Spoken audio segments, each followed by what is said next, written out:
in the aftermath of Watergate, the FBI and the intelligence community is subject to a number of congressional hearings, most famously the Church Committee, right, but also the Pike and Rockefeller commissions. And out of that, you get a new statutory framework and you get a new tradition of independence of the Justice Department from the White House, which I really think does hold for the next, roughly 40 or 50 years. But a lot of it's not codified.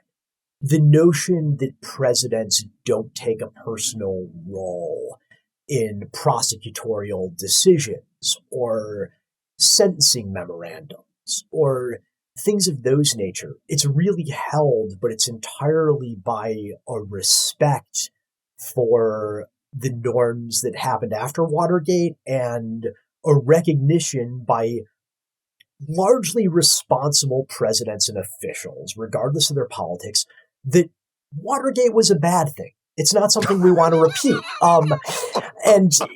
And that's just gone. Devlin, talk about that framework. Yeah, because I want to talk about that framework that was established and whether or not it was followed through. So here's how I would characterize it. And I would actually kind of disagree with both of you a little bit in this sense. What the heck?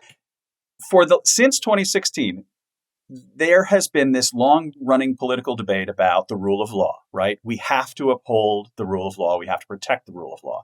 And I think the mistake that a lot of liberals made in sort of talking about and defending the Justice Department and the FBI, which are not perfect places. They make mistakes, but they are ideals that people try to uphold. And in talking about the rule of law, the argument was always made, the rule of law is above politics. The rule of law protects the political system. And I'll be honest, as someone who has been covering this world for, since the late 90s, I just never have believed that to be true. The political system is above and protects the rule of law. And I think what you are actually seeing and what we've been experiencing through this whole arc, whenever you want to start the clock, is that the rule of law system, these institutions, tried to assert dominance over the political system. And the political system said, no, we will not allow that. And so what you have now is you have a Congress that is not going to save the FBI. You have a Congress that is not going to save the Justice Department.